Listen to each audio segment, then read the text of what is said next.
ನಮ್ದು ಎಲ್ಲೂ ಯಾವುದೇ ಸೈಟ್ ಇಲ್ಲ. ಇನ್ನು ನಾವು 14 ಜನ ನಿರ್ದೇಶಕರಲ್ಲಿ ಬಾಕಿಯವ್ರದ್ದು ನಾನು 64 ಮಾಡಿಸ್ತೀನಿ. 64 ಮಾಡ್ಲಿಕ್ಕೆ ಇವ್ರಿಗೆ ಏನ್ ಹೆದರಿಕೆ? ನಾಳೆ ಮೆಂಬರ್ ಬಂದವನಿಗೆ ದುಡ್ಡು ಬೇಕು ಹೇಳಿದ್ರೆ ದುಡ್ಡಿಲ್ಲ ಎಲ್ಲ ಲಾಸ್ ಅಂದ್ರೆ ಆ ಸಂಸ್ಥೆ ಹಾಳಾದ್ರೆ ನನಗೇನು ಹೇಳಿ ಕೇಳುವಂತವ್ರು ಇದಾರೆ ಅವ್ರ ಸುತ್ತಲೂ. 7 ಕೋಟಿಗೆ 17 ಕೋಟಿ ಅವು ಕೇಳ್ತಾ ಇದ್ದೆ, ಇದು ಸರಿನಾ?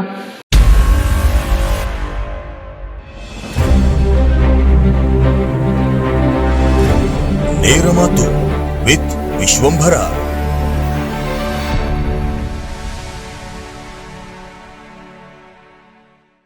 ನಮಸ್ಕಾರ. ನಮಸ್ಕಾರ. ಇನ್ನೊಂದು ಪ್ರಶ್ನೆ, ಈಗ ಇನ್ನೊಂದು ಆರೋಪ ಇದೆ. ಕೆಲವಷ್ಟು ನಿಮ್ಮನ್ನು ಒಳಗೊಂಡಂತೆ ಕೆಲವಷ್ಟು ಕಮಿಟಿಯಲ್ಲಿ ಇದ್ದಂತವರು ಮುಷ್ಟಗಿ ಮತ್ತೆ ಅರುಂಧತಿ ಲೇಔಟ್ ಅಲ್ಲಿ ಸೈಟ್ ಖರೀದಿ ಮಾಡಿದ್ದೀರಿ ಅಂತ ಹೇಳಿ, ಅದ್ರ ಬಗ್ಗೆ ತಮ್ಮ ಆರೋಪ ಏನು? ತಮ್ಮ ಉತ್ತರ ಏನು ಆರೋಪಕ್ಕೆ? ಇದಕ್ಕೆ ನನ್ನ ವೈಯಕ್ತಿಕವಾಗಿ ಮನೆಯವ್ರದ್ದು, ಈಗ ನನ್ನ ಕುಟುಂಬದ ಸಮಯ ಇದ್ರೂ ನಾನು ಹೇಳ್ಬೇಕಾಗ್ತದೆ.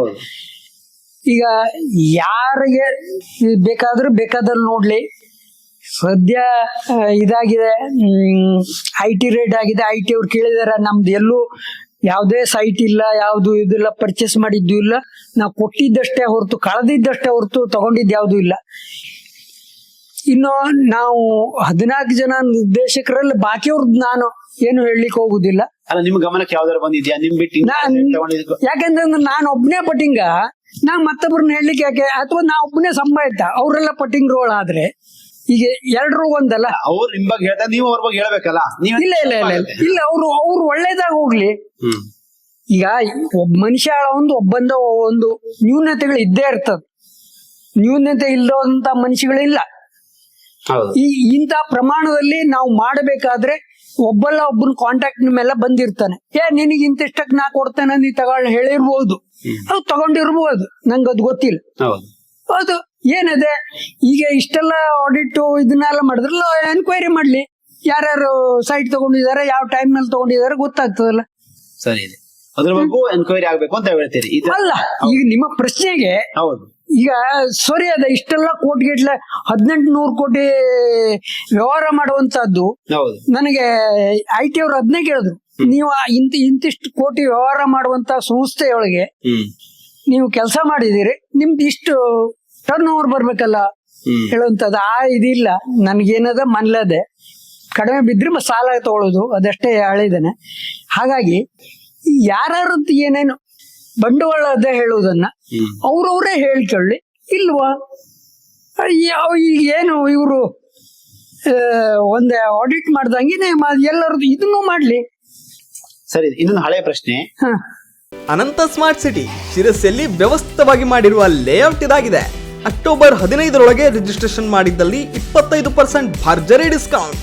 ಶಿರಸಿಯಿಂದ ದೊಡ್ಡನಹಳ್ಳಿ ರಸ್ತೆಯಲ್ಲಿ KHB ಕಾಲೋನಿಯಿಂದ ಕೇವಲ 4 ಕಿಲೋಮೀಟರ್ ದೂರವಿರುವ ಲೇಔಟ್. ಮಕ್ಕಳ ವಿದ್ಯಾಭ್ಯಾಸಕ್ಕೆ ಅನುಕೂಲವಾಗುವಂತೆ ಪ್ರತಿಷ್ಠಿತ ಚಂದನ ಶಾಲೆಯಿಂದ ಕೇವಲ 1 ಕಿಲೋಮೀಟರ್ ದೂರ. ಸುಸಜ್ಜಿತವಾದಂತಹ ಚರಂಡಿ ವ್ಯವಸ್ಥೆ, ಉತ್ತಮ ಗುಣಮಟ್ಟದ ಸಿಮೆಂಟ್ ರಸ್ತೆ, ಮೂಲಭೂತ ಸೌಕರ್ಯ ಒಳಗೊಂಡಿದೆ. ಆಸಕ್ತರು ಈ ಕೂಡಲೇ ಸಂಪರ್ಕಿಸಿ. ಈಗ ಮುಷ್ಟಿಗಿ ಮತ್ತೆ ಪ್ರವೀಣ್ ಹೆಗಡೆ ಅವರಿಗೆ ಸಾಲ ಕೊಟ್ಟಿದ್ದಿದೆ, ಆ ಸಾಲ ಕೊಟ್ಟಿದ್ದು ತಾವು ಸರಿ ಇದೆ ಅಂತ ಹೇಳ್ತೀರಾ, ಸರಿ ಇಲ್ಲ ಅಂತ ಹೇಳ್ತೀರಾ? ಕೊಡಬಹುದಾಗಿತ್ತು, ಅವ್ರ ಹತ್ರ ಆಸ್ತಿ ಇದೆ ಅಂದ್ರೆ ಆ ಸಾಲಕ್ಕೆ ಸರಿಯಾದಂತಹ ಆಸ್ತಿನ ಅವರು ಒತ್ತೆ ಇಟ್ಟಿದ್ದಾರೆ, ಸಮರ್ಪಕವಾಗಿದೆ, ಅವ್ರು ಕೊಟ್ಟಿದ್ದು ಎಲಿಜಿಬಿಲಿಟಿ ಇದೆ ಅಂತ ಹೇಳ್ತೀರೋ, ಇಲ್ಲ ಅಂತ ಹೇಳ್ತೀರಾ?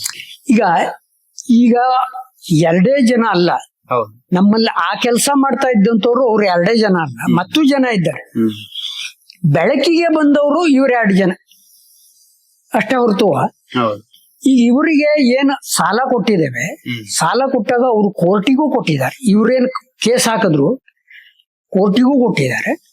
ಅದು ಅವರ ಏನು ಆಸ್ತಿಯನ್ನ ನಮಗೆ ಕೊಟ್ಟಿದ್ದಾರೆ, ಆಸ್ತಿ ಪ್ರಮಾಣದಲ್ಲಿ ನಾವು ಸಾಲ ಕೊಟ್ಟಿದ್ದು ಹೌದು.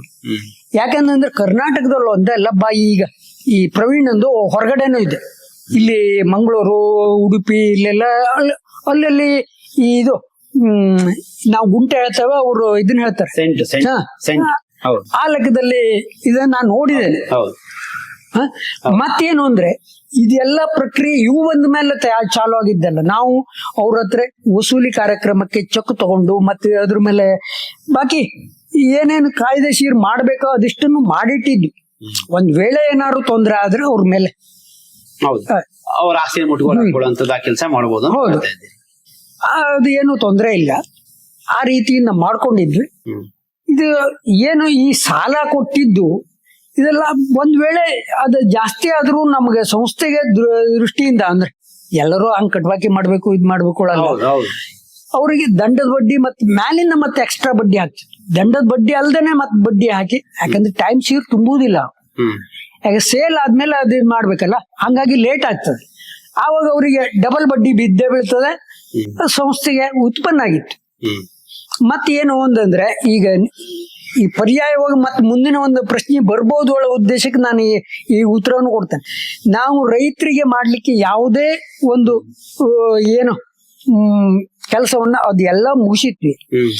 ರೈತರನ್ನ ಮತ್ತು ಜಾಸ್ತಿ ಬೆನಿಫಿಟ್ ಕೊಡ್ಲಿಕ್ಕೆ ಯಾಕಂದ್ರೆ ಇದೇ ರೈತರು ಅವ್ರ ಸಾಲಕ್ಕೆ ಮತ್ತೊಂದಕ್ಕೆ ಥರ್ಡ್ ಪಾರ್ಟಿ ಯಾರೋ ಒಬ್ಬನ ಹತ್ರ ಡಬಲ್ ರೇಟಿಗೆ ಅವು ಮಾಡ್ಕೊಳ್ತಾನೆ, ಇವನಿಗೆ ಏನೂ ಇಲ್ಲ. ಇಲ್ಲಿ ರೈತರಿ ಇದು ನಾವು ಈ ಕೆಲಸವನ್ನ ಚಾಲು ಮಾಡಿದ್ದು ನಮ್ಮ ಬಾಜು ಮನೆಯದೇ ಆಗಿದ್ದು. ನಾವೇ ಎಲ್ಲ ಊರವ್ರು ಸೇರಿ ಕೇಳಿದ್ರೆ ನಮ್ಗೆ ಡಬಲ್ ರೇಟ್ ಹೇಳ್ಕೊಂಡು ಅವು ಮಾಡ್ಕೊಂಡ ರೇಟ, ಆದ್ರೆ ಅದೇ ವ್ಯಕ್ತಿಗೆ ಏನೂ ಇಲ್ಲ. ಹಾಗಾಗಿ ಈ ಇದನ್ನ ಮನಗಂಡು ನಾನು ಇದು ಶಾಂತಾರಾಮ್ ಹೆಡ್ರು ಇರ್ಬೇಕಾದ್ರನೆ ಮಾತಾಡಿ ಇದ್ರೊಳಗೆ ಅದ್ರ ಸಣ್ಣ ಪ್ರಮಾಣದಲ್ಲಿ ಮಾಡ್ತಾ ಹೋದ್ರು. ನಂತರ ಅಂದ್ರೆ ನಾವೇನಪ್ಪ ಮಿಡ್ಲ್ ಮ್ಯಾನ್ ಹೊರತು ನಾವು ರಿಯಲ್ ಎಸ್ಟೇಟ್ ಇದಲ್ಲ. ರಿಯಲ್ ಎಸ್ಟೇಟ್ ಈಗ ಮತ್ ಯಾರು ಮಾಡ್ತಾರೋ ಅವ್ರಿಗೆ ಅವ್ರ ಹತ್ರ ಹಣ ಹಡಿಯುವ ಅಂದ್ರೆ ತಗೊಳ್ಳುವಂಗ ಇದ್ರ ಮಾತ್ರ ನಾವು ಅವರಿಗೆ ಫೈನಾನ್ಸ್ ಮಾಡಿದ್ದೇವೆ ಹೊರತು ಬಾಕಿ ಇದಲ್ಲ. ಆದ್ರೆ ನಾವೇನ್ ಮಿಡ್ಲ್ ಮೆನ್ ಆಗಿ ಏನ್ ಕೆಲಸ ಮಾಡ್ಬೇಕಪ್ಪ, ಈಗ ಒಬ್ರು ಕೊಡೋರು ಒಬ್ರು ತಗೊಳ್ಳೋರು ಮಧ್ಯ ಅಂತವ್ರು ಇದನ್ನ ಜಾಸ್ತಿ ಈ ಗುಲ್ ಹಾಕದವ್ರು ಅವರು. ಸರಿ ಇದೆ. ಈಗ ತಮ್ಮ ಮಾತಿನ ಅರ್ಥ ಒಟ್ಟಾರೆಯಾಗಿ TSSನ ಇಷ್ಟೊಂದು ವ್ಯವಹಾರದಲ್ಲಿ ಸಂಪೂರ್ಣ ಪಾರದರ್ಶಕವಾಗಿದೆ, ಯಾವುದೇ ಅವ್ಯವಹಾರ ಆಗಿಲ್ಲ ಅಂತ ಹೇಳ್ತಾ ಇದ್ದೀರಾ ಅಥವಾ ಆಗಿದೆ ಅಂತ ಹೇಳ್ತಾ ಇದ್ದೀರಾ? ಅವ್ಯವಹಾರ ಆಗ್ಲಿಕ್ಕೆ ಸಾಧ್ಯನೇ ಇಲ್ಲ. ನಾವ್ ಇಷ್ಟೆಲ್ಲ ಇವ್ರು ಮಾಡೋದ್ರ ಬದಲು ಇವ್ರು ಸ್ಪೆಷಲ್ ಜನರಲ್ ಮೀಟಿಂಗ್ ಕರೆದಾಗ ನಾವು ಹೇಳಿದ್ದೇವೆ, ನಮ್ ಮೆಂಬರ್ ಹೇಳಿದ್ದಾರೆ 64 ಮಾಡಿಸಿ. 64 ಮಾಡ್ಲಿಕ್ಕೆ ಇವ್ರಿಗೆ ಏನ್ ಹೆದರಿಕೆ? ಸರಿ, ತಾವ್ ಹೇಳ್ತಾ ಇದ್ದೀರಿ ಯಾವುದೇ ರೀತಿಯ ಅವ್ಯವಹಾರ ಆಗಿಲ್ಲ, ಸಂಪೂರ್ಣ ಪಾರದರ್ಶಕವಾಗಿದೆ. 64 ಆಡಿಟ್ ಮಾಡಿಸಿದ್ರೆ ಪ್ರತಿಯೊಂದು ಕೂಡ ಗೊತ್ತಾಗ್ತದೆ. ಇದು ಪ್ರೈವೇಟ್, ಇದು ಹೌದು, ಇದು ಪ್ರೈವೇಟ್. ಈ ಒಬ್ಬರ ಹತ್ರ ಮಾಡಿಸ್ಕೊಂಡು, ಯಾಕಂದ್ರೆ ಇಂತಿಂತ ಈಗ ಇವರು ಯಾವ್ದು ಅಡಿಷನಲ್ ಆಗಿ ತೆಗಿಲಿಲ್ಲ. ಇವರು ತೆಗೆದಿದ್ದೇನು, ಇವರು ಏನು 1.5 ವರ್ಷದಿಂದ ಏನು ಜನರಿಗೆ ಬಿಂಬಿಸಿದಾರ ಅದನ್ನೇ ಪುಸ್ತಕ ರೂಪದಲ್ಲಿ ಇವ್ರು ಹಿಂಗ್ ಮಾಡಿದಾರೆ ಹೇಳಿ ಆಡಿಟರ್ ಒಂದ್ ಸಹಿ ಹಾಕ್ಸ್ ಕೊಟ್ಟಿದ್ದಾರೆ ಹೊರತು ಮತ್ತಿವೆ ಅಡಿಷನಲ್ ಏನು ಇಲ್ಲ. ಅವ್ರು ಮತ್ತೆ ಈಗ ಅಧಿಕಾರಕ್ಕೆ ಬಂದಾಯ್ತು, ಅಧಿಕಾರಕ್ಕೆ ಬಂದು ಕುರ್ಚಿ ಮೇಲೆ ಕೂತಾಯ್ತು, ಮತ್ತೆ ನಿಮ್ ಮೇಲೆ ಆರೋಪ ಮಾಡ್ತಾ ಇರುವಂತದ್ದು ಯಾಕೆ ಅಂತ ತಮ್ಗೆ ಅನ್ಸತ್ತೆ? ನಿಮ್ ಮೇಲೆ ವಿಷಯಗಳ ಮೇಲೆ ಅದು ಕಾರಣ ಏನಿದೆ ಅಂತ ಅನ್ಸುತ್ತೆ? ಅದು ನಮ್ಗೆ ಗೊತ್ತಿಲ್ಲ. ಅವರಿಗೆ ಕೂರ್ಚಿಯ ಭದ್ರತೆ ನಾವೇನು ಮೇದವ್ರಿಗೆ ನಾವು ಮಾತಾಡ್ಲಿಲ್ಲ. ನಾವು ಅವ್ರಿಗೆ ಒಂದು ಪ್ರೆಸ್ ಮೀಟ್ ಮಾಡಿ ಅವ್ರು ತಪ್ಪು ಮಾಡ್ತಾ ಇದ್ದಾರೆ ಹೇಳಲಿಲ್ಲ. ನಮ್ಮ ಮೇಲೆ ಈಗ ಒಂದಲ್ಲ ಎರಡಲ್ಲ 6 ಕೇಸನ್ನ ಹಾಕಿದ್ರು ನಾವು ನಮ್ಮಷ್ಟಕ್ಕೆ ನಾವು ಮುಗಿಸ್ಕೊಂಡು ನಂತರ ಅವ್ರು ಪದೇ ಹೇಳ್ತಾ ಇದ್ದಿದ್ರಿಂದ ನಾವು ನಮ್ಮ ಸೇಫ್ಟಿಗೆ ಒಂದು ಹೇಳಲಿಕ್ಕೆ ಬೇಕು. ನಾವು ಹೇಳಿದೆ ಏನು ಇವರು ಅಧಿಕಾರ ತಗೊಂಡು ಅದೇ ಕುರ್ಚಿ ಮೇಲೆ ಕೂತ್ಕೊಂಡು ಸಂಸ್ಥೆ ಭಯಂಕರ ನುಕ್ಸಾನದಲ್ಲದೆ ಸಂಸ್ಥೆ ಇಷ್ಟು ಇದಾಗಿದೆ ಹಂಗ ಹೇಳುವುದಲ್ಲ. ಈ ಹೊರ ನಿಂತ್ಕೊಂಡು ಹೇಳೋದು ಬೇರೆ, ವಿರೋಧಿ ಪಕ್ಷದವ್ರು ಹೇಳೋದು ಬೇರೆ, ಆಡಳಿತ ಪಕ್ಷದವ್ರು ಹೇಳೋದು ಬೇರೆ. ಇವ್ರು ಇನ್ನೂ ವಿರೋಧಿ ಪಕ್ಷದಲ್ಲಿ ಇದ್ದವ್ರಂಗೆನೆ ಅದೇ ರೀತಿಯಿಂದ ಮಾತಾಡ್ತಾ ಇದ್ದಾರೆ. ನಾಳೆ ಮೆಂಬರ್ ಬಂದವನಿಗೆ ದುಡ್ಡು ಬೇಕು ಹೇಳಿದ್ರೆ ದುಡ್ಡಿಲ್ಲ ಎಲ್ಲ ಲಾಸ್ ಅಂದ್ರೆ ಅವನ ತಲೆಯಲ್ಲಿ ಏನಾಗ್ತದೆ? ಇವ್ರು ಬ್ಯಾಂಕಿಗೆ ಸಾಲ ಕೇಳಲಿಕ್ಕೆ ಹೋಗ್ಬೇಕು. ಈ ಸೊಸೈಟಿ ಲಾಸ್ ನಲ್ಲದಂದ್ರೆ ಯಾರು ಕೊಡ್ತಾರೆ? ಆಡಳಿತ ಪಕ್ಷದಲ್ಲಿ ಇದ್ದು ಆಡಳಿತ ಮಾಡೋರಾಗಿ ಅಭಿವೃದ್ಧಿ ಬಗ್ಗೆ ಗಮನ ಕೊಡಬೇಕು, ಜನರಿಗೆ ಸಹಾಯ ಮಾಡಬೇಕು ವಿನಃ ಹಿಂದಿನ ಕಮಿಟಿ ಬಗ್ಗೆ ಬೈತಾ ಇರುವಂತದ್ದು ಸೂಕ್ತ ಅಲ್ಲ ಅಂತ ಒಂದು ಉದ್ದೇಶ. ಸರಿ, ಒಟ್ಟಾರೆಯಾಗಿ ನಿಮ್ಮ ಕಾನೂನು ಹೋರಾಟ ಹೇಗಿರ್ತದೆ ಮುಂದೆ? ಈಗ ಕಾನೂನು ಜಯ ಸಿಗತ್ತೆ ಅಂತ ನಿಮಗೆ ನಂಬಿಕೆ ಇದೆಯಾ? ಅದು ಕಾನೂನು ದೇವ್ರ ಹೆಂಗೆ ಇದು ಮಾಡ್ತಾನ ಅಲ್ಲಿ ಆ ಟೈಮಿಗೆ ಯಾವ್ದು ಆಗ್ತದೆ ಹೇಳಲಿಕ್ಕೆ ಬರೋದಿಲ್ಲ. ಆದರೆ ಅವ್ರ ತಲೆಯಲ್ಲಿ ಏನಿದೆ, ನಾವಾಗಿಂದ ಕೋರ್ಟಿಗೆ ಹೋಗಿದ್ದೇವೆ ಹೇಳುವಂಥದ್ದು ಒಂದಿದೆ. ಈ ಇಲೆಕ್ಷನ್ ಪಿಟಿಷನ್ ಸಲುವಾಗಿ ನಾನು ಹೇಳ್ತಾ ಇದ್ದೇನೆ. ನೀವು ಈ ಕೇಸ್ ಪೊಲೀಸ್ ಕೇಸಿನ ಸಲುವಾಗಿ ಹೇಳ್ತಾ ಇದ್ದೀರೋ ಅವ್ರಿಗೆ ನಂಗೆ ಗೊತ್ತಿಲ್ಲ. ಹೌದು. ಇದನ್ನು ಆಗಸ್ಟ್ 13ಕ್ಕೆ ಈ ಸ್ಕ್ರೂಟ್ನಿ ನಡೀತು, ನಮ್ಮದು ನಾಮಿನೇಷನ್ ಕೊಟ್ಟಿದ್ದು. ಹೌದು. ಸ್ಕ್ರೂಟ್ನಿ ನಡೆದವಾಗ ಅಲ್ಲಿ ಬಹಳಷ್ಟು ನ್ಯೂನತೆಗಳು ಮೇಲ್ನೋಟಕ್ಕೂ ಕಾಣ್ತದೆ. ಹೌದು. TMSನಲ್ಲಿ ಮೆಂಬರ್ ಇದ್ದಾನೆ, ಇದರೊಳಗೆ ಡೈರೆಕ್ಟರ್ ಇದ್ದವರು ಇದ್ದಾರೆ ಕದಂಬದಲ್ಲಿ. ಹೌದು. ಅವರೆಲ್ಲ ನಾವು ಬೇಕುಳೆ ಕೊಡಿಸಿದ್ದು ಇದೆ. ಇವನ್ ಹೆಂಗಿದ್ರು ರಿಜೆಕ್ಟ್ ಆಗ್ತದೆ, ಅವ್ರದ್ದು ಯಾವ್ದು ರಿಜೆಕ್ಟ್ ಆಗಿಲ್ಲ. ಆವಾಗ ನಾವು ಅದನ್ನೇ ಸ್ಪೆಸಿಫಿಕ್ ಆಗಿ ಕೊಟ್ವಿ, ಇದು ಇಂತಿಂಥವ್ರದ್ದು ರಿಜೆಕ್ಟ್ ಆಗಬೇಕಾಗಿತ್ತು, ಇವ್ರದ್ದಾಗಲಿಲ್ಲ. ಏನು ಅವರು ನಾನೇನು ಇದ್ರೊಳಗೆ ಮಾಡ್ಲಿಕ್ಕೆ ಬರೋದಿಲ್ಲ, ನೀವು ಸಕ್ಷಮ ಪ್ರಾಧಿಕಾರದಲ್ಲಿ ಇದ್ರ ಬಗ್ಗೆ ವಿಚಾರ ಮಾಡ್ಕೊಳ್ಳಿ ಅಂತ ಹೇಳಿ ಕೊಟ್ಟರು. ಸಕ್ಷಮ ಪ್ರಾಧಿಕಾರದಲ್ಲಿ ನಾವು ವಿಚಾರ ಮಾಡ್ಕೊಳ್ಬೇಕಾದ್ರೆ ನಾವು ಪೇಪರ್ ಕೊಡೋರು ಯಾರು? Election officer. ಹೌದು. ಅವನು 1 ತಿಂಗಳ ಅಂದ್ರೆ ಲಾಸ್ಟ್ ಆ ಡೇಟ್ ಮುಗಿಬೇಕು. ಸಕ್ಷಮ ಪ್ರಾಧಿಕಾರಕ್ಕೆ ನಮ್ಗೆ ಹೋಗ್ಲಿಕ್ಕೆ ಆ ಡೇಟ್ ಮುಗಿಯುವಂತ ಹಂಗೆ ವ್ಯವಸ್ಥೆಯನ್ನ ಇವ್ರು ಮಾಡ್ತಾ ಇದ್ದಾರೆ. ನಾವು ಮಾಹಿತಿ ಹಕ್ಕು ಮತ್ತು ಮೇಲಿಂದ ಬಾಕಿ ಇವ್ರ ಮುಖಾಂತರ ಎಲ್ಲ ಹೇಳಿಸಿದ ಮೇಲೆ ಅಂತೂ ಅವನು ಕೊಟ್ಟ ಮೇಲೆ ನಾವು DR ಕೋರ್ಟಿಗೆ ಹಾಕಿದ್ದು. ಹೌದು, ಇದು ಇವ್ರ ಮೇಲಲ್ಲ, ಯಾವುದೇ ವೈದ್ಯರು ಅಥವಾ ಮತ್ತೊಬ್ಬರು ಈಗ ಆರ್ಸಿ ಬಂದವರು ವಿರುದ್ಧ ಅಲ್ಲ. ಅವನು ಸ್ಕ್ರೂಟಿ ಮಾಡಿದ್ದು ಈ ಥರ ಇದೆ, ನಾವು ಹೇಗೆ ತೋರಿಸ್ತೇವಲ್ಲ, ನಾವೇ ಕೊಟ್ಟಿದ್ದೇವೆ. ನಮ್ಮ ದೋಸ್ತರು ಏನು 1-2 ಜನ ಕೊಟ್ಟಿದ್ದಾರೆ, 4 ಜನ, ಅದ್ರೊಳಗೆ ನಮ್ಮ ಕ್ಯಾಂಡಿಡೇಟು ಆಗಿದ್ದಾರೆ. ಕಡೆಗೆ ನಮ್ಗೆ ಉಪಾಯ ಇಲ್ಲ, ನಾವು ಅವ್ರನ್ನ ಕ್ಯಾಂಡಿಡೇಟ್ ಮಾಡಿದ್ದೇವೆ. ಅನಂತ ರೆಸಿಡೆನ್ಸಿ ಶಿರಸಿಯಲ್ಲಿ ವ್ಯವಸ್ಥಿತವಾಗಿ ಮಾಡಿರುವ ಲೇಔಟ್ ಇದು. ಅಕ್ಟೋಬರ್ 15ರೊಳಗೆ ರಿಜಿಸ್ಟ್ರೇಷನ್ ಮಾಡಿದ್ದಲ್ಲಿ 25% ಭರ್ಜರಿ ಡಿಸ್ಕೌಂಟ್ ಪಡೆಯಿರಿ. ಶಿರಸಿಯಿಂದ 7 ಕಿಲೋಮೀಟರ್ ದೂರದಲ್ಲಿ ಅಂಡಗಿ ರಸ್ತೆಯಲ್ಲಿನ ನುರುಕಲಕಪ್ಪ ಗ್ರಾಮದಲ್ಲಿನ ಲೇಔಟ್ 30-40, 30-50 ಅಳತೆಯ ಸೈಟ್ಗಳು ಲಭ್ಯ. ಈಗಾಗಲೇ ಮನೆಗಳನ್ನು ಹೊಂದಿ ಜನವಸತಿ ಇರುವಂತಹ ಲೇಔಟ್ ಇದಾಗಿದೆ. ಎಲ್ಲಾ ರೀತಿಯಾದಂತಹ ಸೌಕರ್ಯಗಳನ್ನ ಹೊಂದಿದೆ. ಇನ್ನು ಕೆಲವು ಸೈಟ್ಗಳು ಮಾತ್ರ ರಿಯಾಯಿತಿ ದರದಲ್ಲಿ ಮಾರಾಟಕ್ಕಿದೆ. ಆಸಕ್ತರು ಈ ಕೂಡಲೇ ಸಂಪರ್ಕಿಸಿ. ಸರಿ, ನಿಮ್ಮ ಮಾತಿನ ಅರ್ಥ, ಮೊದಲು ನಾವು ಅವರ ಇಲೆಕ್ಷನ್ ಆಯ್ಕೆ ಸರಿ ಇಲ್ಲ ಅಂತ ಹೇಳಿ, ಆಯ್ಕೆ ಸರಿ ಇಲ್ಲಲ್ಲ, ಈ ಏನು ನಾಮಿನೇಷನ್ ಅವಕಾಶ ಕೊಟ್ಟಿರುವಂಥದ್ದು ಸರಿ ಇಲ್ಲ ಅಂತ ಏನಿದೆ, ಅದ್ರ ಬಗ್ಗೆ ನ್ಯಾಯಾಲಯಕ್ಕೆ ತಾವು ಹೋಗಿದ್ರಿ. ಆ ಒಂದು ದ್ವೇಷಕ್ಕಾಗಿ ಇದು ಮಾಡ್ತಾ ಇದ್ದಾರೆ ಅಂತ ನನ್ನ ಮಾತಿನ ಅರ್ಥನ, ಆ ಸಿಟ್ಟಿಗೆ ಕೋಪಕ್ಕೆ ಈ ಥರ ಮಾಡ್ತಾ ಇದ್ದಾರೆ ಅಂತ ಅರ್ಥನ, ಏನು ಹೇಳ್ತಾ ಇದ್ದೀವಿ ತಾವು? ಅದು ಏನು ಹೇಳೋದು ನನಗೆ ಗೊತ್ತಿಲ್ಲ. ಮತ್ತೇನಾಗಿದೆ, ಈಗ ಅವರ ಒಡನಾಡಿಗಳು ಏನಿದ್ದಾರೆ ಅವರಿಗೆ ಅಗ್ದಿ ಆಪ್ತೇಷ್ಟರು ಕಡವೆ ರಾಮಕೃಷ್ಣ ಹೆಗಡರು ವಿರೋಧಿಗಳು, ಶಾಂತಾರಾಮ ಹೆಗಡರು ವಿರೋಧಿಗಳು, ಎಲ್ಲ ಅವ್ರ ಅಗ್ದಿ ಆತ್ಮೀಯರಾಗಿ ಅವರಿಗೆ ದಿವಸ ಸಜೆಷನ್ ಕೊಡೋವಂಥವ್ರು ಅವರೇ ಆಗಿದ್ದಾರೆ. ನಿಮಗೆ ಇಷ್ಟೊಂದು ಸೌಮ್ಯ ಸ್ವಭಾವದ ನಿಮಗೆ ವಿರೋಧಿಗಳು ಹಾಕಿದ್ದಾರೆ, ಅದೇ ಆಶ್ಚರ್ಯ. ಅಧಿಕಾರ ಮತ್ತೇನಂದ್ರೆ, ಈಗ ನೀವು ನೋಡಿ ಅದ್ರೊಳಗೆ ಬಿಸ್ನೆಸ್ನವರು ಒಳಗೆ ಹೋಗ್ತಾರೆ. ಹೌದು. ಬಿಸ್ನೆಸ್ನವ್ರ ತಲೆ ಏನು, ನೀವು ₹1 ಹಾಕಿದ್ರೆ ಅದ್ರೊಳಗೆ 4 ಅಣೆ ನಿಮಗೆ ಬೇಕು. ಹೌದು ಹೌದು ಹೌದು ಹೌದು. ಆ ಥರ ಇದ್ದವಾಗ ಆ ಸಂಸ್ಥೆ ಹಾಳಾದ್ರೆ ನನಗೇನು ಕೇಳುವಂಥವ್ರು ಇದ್ದಾರೆ ಅವ್ರ ಸುತ್ತಲೂ. ಹೌದು ಹೌದು. ಅದನ್ನು ನಾನು ಸಹಿಸುವುದಿಲ್ಲ. ಯಾಕಂದ್ರೆ ನಾವು ಅಲ್ಲಿ ಬಂದವಾಗ ನಾವು ₹1 ಹಾಕಿದ್ರೆ ₹1.25 ಅಲ್ಲಿ ಬರಬೇಕು, ಇಲ್ಲದವ್ರು ₹1.25 ಬರಬೇಕು. ಹೌದು. ಅವ ₹75 ಬರಲಿ, ಪೈಸೆ ಬರಲಿ, 25 ನನಗೆ ಬರಬೇಕು ಹೇಳುವಂಥ ವ್ಯಕ್ತಿಗಳು ಅವರು. ಹೌದು.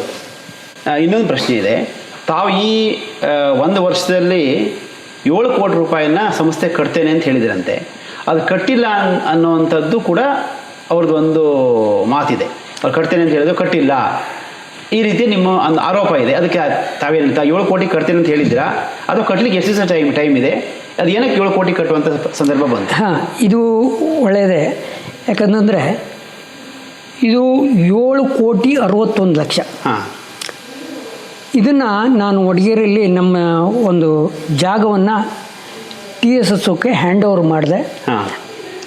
ಆಗ ಅದಕ್ಕೆ ಮಾಡಿದಂಥ ವ್ಯವಹಾರಗಳು, ಇದರೊಳಗೆ ಒಂದಷ್ಟು ಈ ತಾಂತ್ರಿಕ ಕಾರಣದಿಂದ ನನ್ನ ತಾಯಿಯವರು ಮೈತಾದವಾಗ ನಾವು ಎಲ್ಲದೂ ವಾಟ್ಸ ಎಂಟ್ರಿ ಮಾಡಿದ್ವಿ. ಆದರೆ ಒಂದು ಇದಕ್ಕೆ ಬೈ ಮಿಸ್ಟೇಕ್ ಅವ್ರದ್ದು ಇದು ಹೇಳಬೇಕಾಗ್ತದೆ, ನಾವು ಸಂಭಾಯಿತರು ಹೇಳಬೇಕಾದ್ರೆ ಅಲ್ಲಿ ನಮ್ಮದು ಹೌದು ಒಂದ್ರೊಳಗೆ ಉಳಿದಿತ್ತು. ನಾವು ಅದ್ರ ಬಗ್ಗೆ ಲಕ್ಷ್ಯನೇ ವಹಿಸಲಿಲ್ಲ. ಲಾಸ್ಟಿಗೆ ಇದೆಲ್ಲ ಈ ಪೇಪರ್ಸಲ್ಲೆಲ್ಲ ನೋಡಿಕೊಂಡು ಒಂದು ಹಿಂಗಾಗದೆ ಹೇಳಿ ಆದಮೇಲೆ ಅದನ್ನು ನಾವು ಸರಿ ಮಾಡಿಕೊಂಡು ಕೊಡುವಾಳುವಂಥ ಒಂದು ಹೌದು. ಉದ್ದೇಶನೂ ಇತ್ತು. ಆದ್ರೆ ಆ ಸಂದರ್ಭದಲ್ಲಿ ಅವ್ರಿಗೆ ಕೊಡ್ಬೇಕಾದ್ರೆ ನಾವು ಅಗ್ರಿಮೆಂಟ್ ಮಾಡ್ಕೊಂಡು ವಾರ್ಸಾ ಎಂಟ್ರಿ ತೆಗಿಬೇಕು ಅನ್ನೋ ಕಾರಣಕ್ಕಾಗಿ ತಾವು ಕ್ರಯ ಪತ್ರ ಅಗ್ರಿಮೆಂಟ್ ಮಾಡ್ಕೊಂಡು. ಹೌದು. ಅಗ್ರಿಮೆಂಟ್ ಈಗ ಯಾವುದೇ ಆದ್ರೂ ಹೌದು. ಆ ಕೆಲಸ ಮುಗಿದ್ಮೇಲೆ ಅದ್ರ ಮೇಲೆ ಅಷ್ಟು ಲಕ್ಷ್ಯ ಇರೋದಿಲ್ಲ. ಹೌದು. ಇದನ್ನ ನಾನು ರವಿಶೇಖರ್ ಹತ್ರ ಮಾತಾಡಿದ್ದೆ. ನಾವು ಇದನ್ನ ಮಾಡೋಕ್ಕಂತ ಪ್ರತಿ ದಿವಸ ಅವರು ಅಲ್ಲೇ ಓಡಾಡ್ತಾರೆ, ಅಲ್ಲೇ ಪಂಚಾಯತ್ ಅದು. ಸ್ವಲ್ಪ ಅದನ್ನ ಅವ್ರು ಸಂಬಂಧಪಟ್ಟವ್ರು ನನ್ನ ಎದುರಿಗೂ ಕರೆದು ಹೇಳಿದ್ದಾರೆ, ಬಾಕಿಯವ್ರ ಎದುರಿಗೂ ಕರೆದು ಹೇಳಿದ್ರು. ಅದೇನು ನೀವು ಮಾಡ್ರಪ್ಪ, ಅದೇನು ನೋಡುವ ಅಂದರೆ ನಾವು ಒಂದೆರಡು ಬಾರಿ ಹೋಗಿದ್ವಿ. ಅದೇನಾಗಿತ್ತು, ಆ ಟೈಮಿಗೆ ತಾಲೂಕು ಕಚೇರಿಯಿಂದ ಆ ಪಂಚಾಯತಕ್ಕೆ ಬಂದಿತ್ತು. ಅದು ಏನೇ ಆಗಿದ್ದ ಜಾಗ. ಹಾಗಾಗಿ ಅಲ್ಲಿ ಅವರಿಗೆ ಏನು ಗೊತ್ತಿಲ್ಲ, ನಾವು ಹೇಳಿದ್ರೆ ಕೇಳೋದಿಲ್ಲ, ಹೀಗಾಗಿತ್ತು. ಅದು ಏನಾಯಿತು, ಲಾಸ್ಟಿಗೆ ಇಲೆಕ್ಷನ್ ಹತ್ರ ಬಂತಲ್ಲ, ಮತ್ತಿನ್ನು ಬೇಡ ಹೇಳುವಂಥ ಉದ್ದೇಶದಿಂದ ನಾವು ಸುಮ್ಮನಿದ್ವಿ. ಅವರು ಅದನ್ನು ಮಾಡಲಿ. ಇಲೆಕ್ಷನ್ ಆಯಿತು, ಅವ್ರು ಬಂದರು. ದೊಡ್ಡ ಗುನ್ನೆ ಅಂದರೆ ಅದು ನಾವು ಸಂಸ್ಥೆ ಹೆಸರಿ ಮಾಡಲಿಲ್ಲ, ಸ್ಪೆಷಲ್ ಜನರಲ್ ಮೀಟಿಂಗ್ನಲ್ಲಿ ಹೇಳಿದ್ರು. ಅವಾಗ ನಾನು ಒಬ್ಬ ನಿರ್ದೇಶಕ, ನನ್ನದೇ ಜಾಗ, ನನ್ನ ಮೇಲೆ ಅಪಾದನೆ ಮಾಡ್ತಾ ಇದ್ದಾರೆ. ನನ್ನನ್ನು ಒಂದು ಮಾತು ಇವ್ರು ಕೇಳ್ಬೋದಾಗಿತ್ತು. ಇವರು ಬಾಕಿದೆಲ್ಲ ಹೇಳಬೇಕಾದ್ರೆ ವಡಗೇರೆ ಜಾಗದ್ದು ಹೀಗಿದೆ, ಹೀಗಾಗಿದೆ, ಇದನ್ನ ನಾವು ಅವರಿಗೆ ತಗೊಳ್ಳೋದರ ಕೇಳಬೇಕು, ಅವರಿಗೆ ತಗೊಳ್ಳಿಕ್ಕೆ ಹೇಳಬೇಕು ಹೇಳಿದ್ರು. ಆಗ ಆ ಟೈಮ್ನಲ್ಲಿ ನಾವು ಏನು ಉತ್ತರ ಕೊಡಬೇಕಾಗ್ತದೆ, ಯಾಕಂದ್ರೆ ಸಮಸ್ಯೆ ಬಂತು. ಸರ್, ನಿಮ್ಮದೇ ಜಾಗ TSS ಕೊಟ್ಟಿದ್ರಿ, ಅವರು ನಿಮಗೆ ವಾಪಸ್ ಕೊಡಬೇಕು ಅಂತ ಒಂದು ಮಾತನ್ನ ಮೊದಲೇ ಹೇಳ್ಕೊಳ್ಬೇಕಲ್ಲ ಸಾರ್ವಜನಿಕವಾಗಿ. ನಾನು ಆ ಸಂದರ್ಭದಲ್ಲಿ ಎದ್ದು, ಯಾಕಂತಂದ್ರೆ ಇದು ನನ್ನ ಒಬ್ಬನ ಹೆಸರು ರೆಕಾರ್ಡ್ನಲ್ಲಿ ಇಲ್ಲ, ನಮ್ಮ ಕುಟುಂಬದ ಅಷ್ಟು ಅಂದರೆ ಈ ನನ್ನ ತಂದೆಯ ಅಷ್ಟು ಜನ, ನಾವು ಅಣ್ಣ ತಂಗಿಕ, ಅಕ್ಕ ತಂಗಿಯಕ್ಕ ಎಲ್ಲರೂ ಇದ್ರೊಳಗೆ ಇದ್ದಿದ್ದರಿಂದ ನಾನು ಅಷ್ಟು ಜನರನ್ನ ಈ ವ್ಯವಹಾರಕ್ಕೆ ಇದು ಮಾಡೋಕ್ಕಾಗ.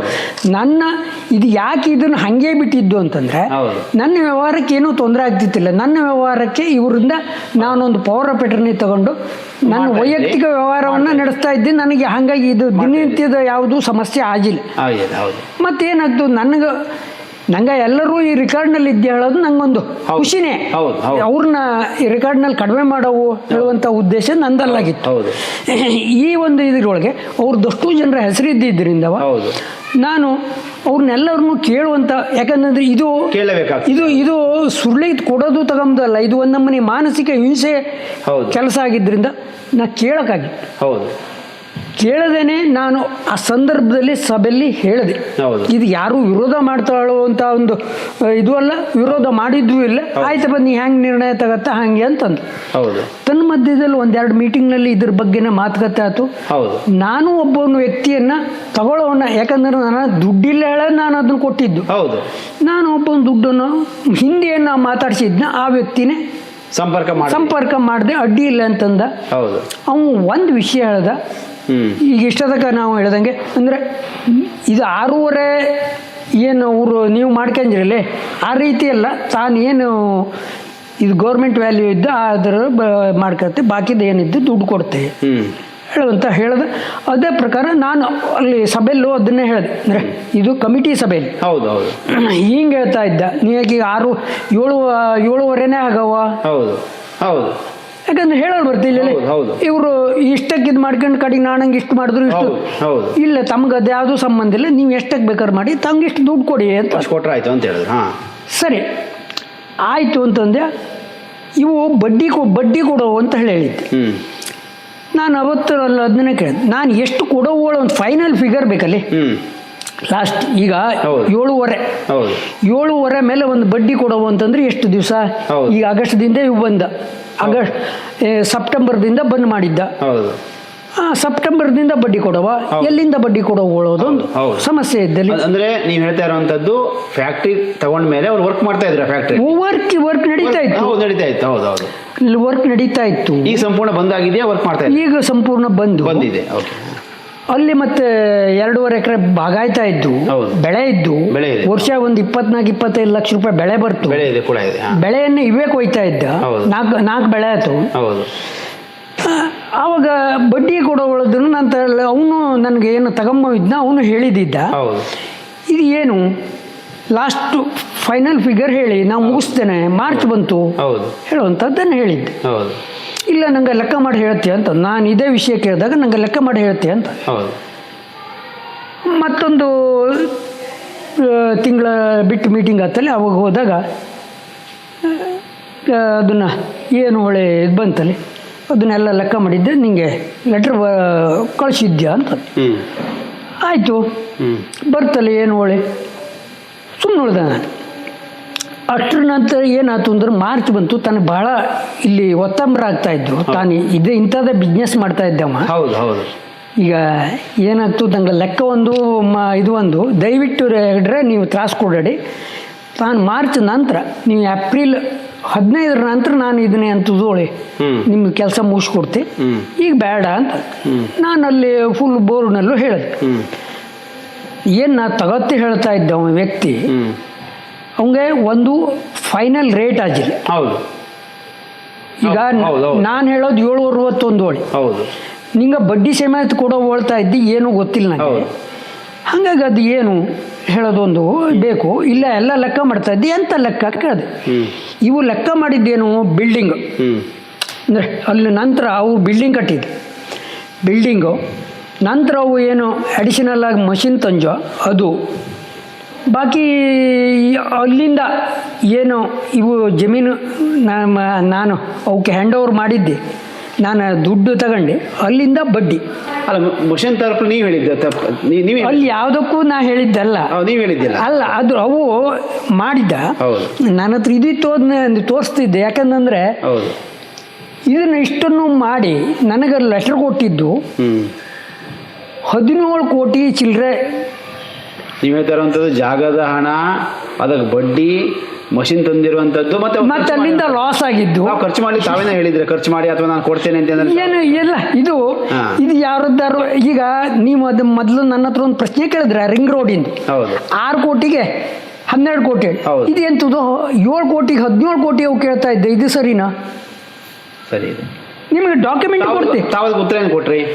ನಾವು ಉತ್ತರ ಕೊಡೋದಕ್ಕೆ ಏನಾಗಿತ್ತು, ನಂದು ಕಂಪ್ನಿ ಸರ್ಕಾರ ಇದ್ದಂಗೆ ನಂದೆಲ್ಲ ಅಕ್ಕ ತಂಗಿ ಕಳೆದು ತಾಯಿ ಶ್ರಾದ್ದ ಇತ್ತು, ತಾಯಿ ಶ್ರಾದ್ದಕ್ಕೆಲ್ಲ ಬತ್ತಾಳು. ನಾನು ಒಂದು 15 ದಿವಸ ಸುಮ್ಮನೆ, ಯಾಕಂದ್ರೆ ಈಗ ಅವ್ರವ್ರ ಮನೆ ಹೋಗಿ ನಾವು ಮಾತಾಡೋ ಫೋನಲ್ಲಿ ಮಾತಾಡೋ, ಅದಕ್ಕಿಂತ ಇಲ್ಲೇ ಇಲ್ಲಿ ಮಾತಾಡೋಣ ಹೇಳೋ ಉದ್ದೇಶದಿಂದ ಸುಮ್ಮನೆ ಬಿಡ್ಬಿಟ್ಟು ಅವಕ್ಕೆ ಯಾವುದು ಉತ್ತರ ಕೊಡಲು ಹೋದ್ನಿ. ಬಂದವಾಗ ಅವ್ರ ಹತ್ರ ಎಲ್ಲ ವಿಷಯ ಹೇಳಿದೆ. ಅವು 1-2 ಜನ ಅದು ಎಂತ ಇರಲಿ ಮುಗಿಸಿಗೆ ಮರ ಅಷ್ಟೆಲ್ಲ ಆಗ್ತಿಲ್ಲ, ಅವಕ್ಕೆ ಅಂತೋಳೆ ಈಗ 7:61 ಇದ್ದಲ್ಲಿ 8ಕ್ಕೆ ಮುಗಿಸ್ಬಿಡತ್ಲಾಗೆ ಮಾತಾಡು ಅಂತಂದ. 1-2 ಜನ ಇದು ಬತ್ತೆ ಎಲ್ಲ ತಂಗ ಸಹಿ ಆಗ್ತಿಲ್ಲ, ಅದು ಎಂಥದ್ದು ಹುಡ್ಗಾಡ್ಕತ್ತೆ ಆತವ್ರದ್ದು.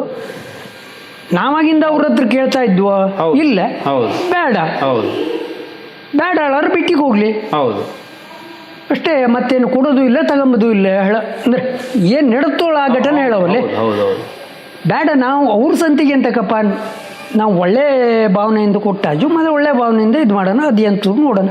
ಆಯಿತು ನಾಳೆ ಅಂತದ್ದು ಒಳ್ಳೆ ನಾವು ಮಾತಾಡೋಣ ಹೇಳ್ಕೊಂಡು ಇಲ್ಲೇ ತಮ್ಮನ ಮನೆ ಇದ್ದು ತಮ್ಮನ ಮನೆಗೆ ಹೋದ. ಸಾಯಂಕಾಲ ಮಾರನೇ ದಿವಸ ಬೆಳಗ್ಗೆ ಇವು ಬಂದ ITO ಬೆಳಗ್ಗೆ 6 ಗಂಟೆಗೆ 2 ದಿವಸ ಕೂತ ಅದೇ ವಿಷಯವನ್ನು ಅವೆಲ್ಲ ಇದು ಮಾಡ್ದ. ಲಾಸ್ಟಿಗೆ ಅದನ್ನೆಲ್ಲ ತೆಗೆದು ಸೀಜ್ ಮಾಡಿ ಇಟ್ಟಿಕೋಜು. ನಿಮ್ಮಲ್ಲಿ ITO ಬಂದು ಎಷ್ಟು ಹಣ ಸಿಕ್ತು, ಎಷ್ಟು ಕೋಟಿ ಸಿಕ್ತು ಕೇಳ್ಬೋದಾ? ಕೋಟಿ ಅಲ್ಲ, ಈಗ ಚಿಲ್ಲರೆ ದಕ್ಷಿಣ ಕೊಡಲೆಲ್ಲ ಇರ್ತು ಕಾಯಿನ್ಸ್, ಅದಿದ್ದು ಅದನ್ನ ನಾವು ಲೆಕ್ಕ ಮಾಡಿದ್ವಿಲ್ಲ. ಒಂದು ಮತ್ತೊಂದು ಅಂದರೆ 10 ರೂಪಾಯಿ ಪ್ಯಾಡು, 20 ರೂಪಾಯಿದು, 5 ರೂಪಾಯಿದು ಇತ್ತು ಅಷ್ಟೇ ದಕ್ಷಿಣ ಕೊಡೋದಕ್ಕೆ. ಇದಕ್ಕೆ ಮತ್ತೊಂದು 8-10 ಸಾವಿರ ರೂಪಾಯಿ ಕೆಲಸದಕ್ಕೆ ಕೊಡೋದಕ್ಕೆ ತಂದಿಟ್ಕೊಂಡಿದ್ದೆ ಅಷ್ಟೇ ಹೊರತು ಮತ್ತೆ ಅದು ಯಾರ ಹತ್ರ ದುಡ್ಡಿಲ್ಲ. ಕೊನೆಯ ಪ್ರಶ್ನೆ, ವೀಕ್ಷಕ ಮಹಾಪ್ರಭುಗಳೇ, ನಮ್ಮ ಚಾನಲ್ ಅನ್ನು ಸಬ್ಸ್ಕ್ರೈಬ್ ಮಾಡಿ, ಶೇರ್ ಮಾಡಿ, ಪ್ರೋತ್ಸಾಹಿಸಿ.